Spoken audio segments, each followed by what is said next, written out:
رادیو ممنوعه.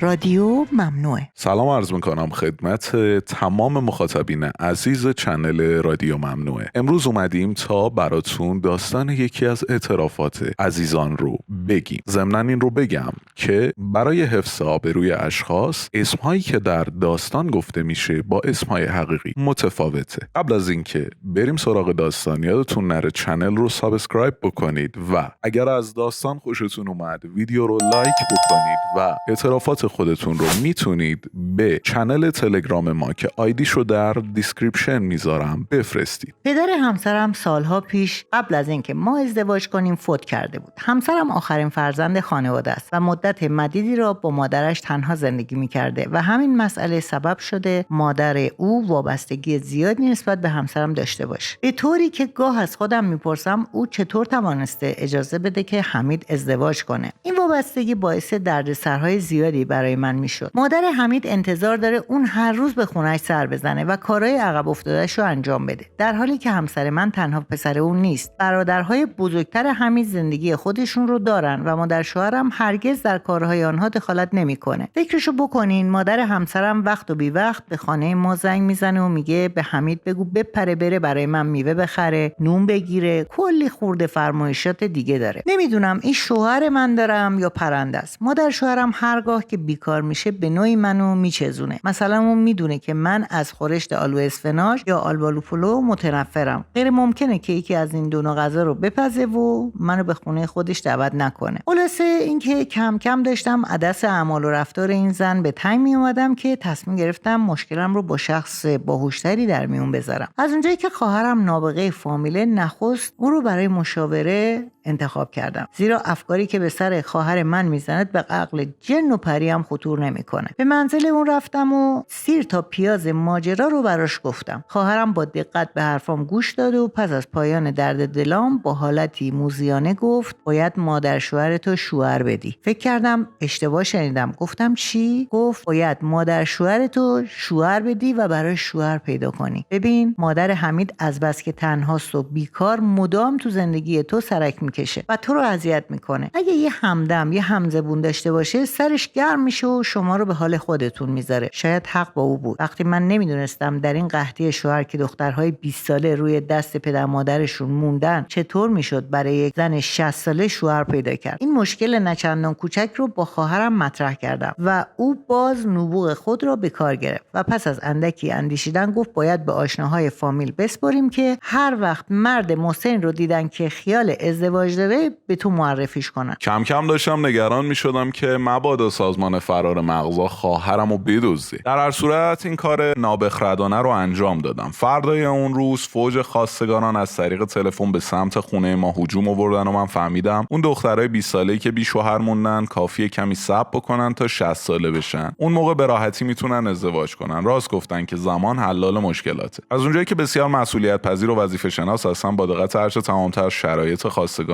رو پرسیدم و یادداشت کردم تا از بین اونها شخص مناسبی رو انتخاب کنم. اولویت‌هایی که در نظر گرفته بودم از این قرار بود: 1. باید از یک خانواده کم جمعیت باشه. 2. دارای شغل خوب و آبرومند بوده یا از اون شغل بازنشسته شده باشه. 3. خوش‌تیپ و خوش‌قد و بالا باشه تا مادر شوهرمون رو بپسنده. 4. به اندازه کافی مال و ثروت داشته باشه و 5. خانواده دوست باشه. اما هیچ یک از خواستگاران همه این شرایط رو با هم نداشتن. من هم زیاد آدم کمالگرایی نیستم، بنابراین مرد 65 ساله‌ای رو انتخاب کردم که بازنشسته بود. 3 فرزند داشت که همگی متأهل بودن. قدش 175 به 85 کیلو وزن داشت و از وضع مالی متوسطی برخوردار بود. چون میترسیدم مادر شوهرم یا فرزندانش به خاطر این کار از دستم ناراحت بشن، از اون خواستگار خواستم بگه معرفشون یکی از همسایه ها بوده که خواسته ناشناس باقی بمونه. سپس شماره تلفن مادر حمید رو در اختیارش گذاشتم تا با مادر شوهرم تماس بگیره و منتظر موندم ببینم عاقبت این ماجرا به کجا خواهد رسید. ساعتی بعد اون خواستگار به من زنگ زد و گفت مادر شوهرت گفت من قصد ازدواج ندارم. هر چی رشته بودم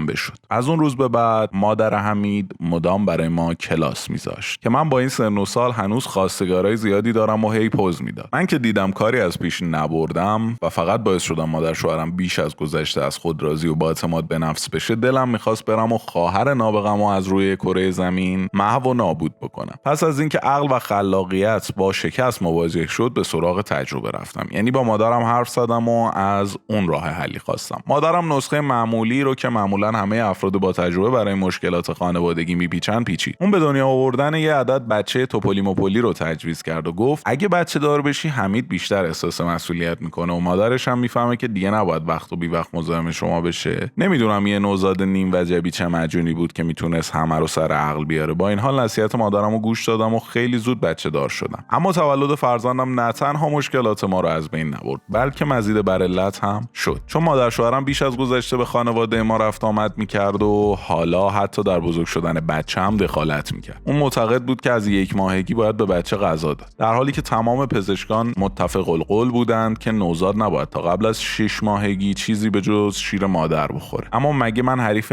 این زن میشدم؟ اون دائما در حلق بچه آبغن میریخت. اون اصرار داشت که طفلک بیچاره رو قنداق پیچ کنه و هرچه میگفتم این کارا قدیمی شده و دیگر کسی بچه‌شو قنداق نمیکنه به خرجش نمیرفت. وقتی دیدم پای مرگ و زندگی فرزندم در میونه، یه بار برای همیشه تصمیم گرفتم مقابلش بایستم و با لحن بسیار جدی و محکم به مادر شوهرم گفتم لطفاً توی کارهای من دخالت نکنید. انگار تاثیر این جمله از شوهر دادن اون و بچه دار شدن من بیشتر بود، زیرا پس از اون دخالت‌ها و اظهار فصل‌هاش کمتر و کمتر شد. مگر نه چیزی که امروز در تسلط توست ناچار روزی از دست تو خواهد رفت. پس اکنون از ثروت خیش ببخش و بگذار فصل عطا یکی از فصلهای درخشان زندگی تو باشد. داستان بعدی همراه رادیو ممنوعه. بمونید.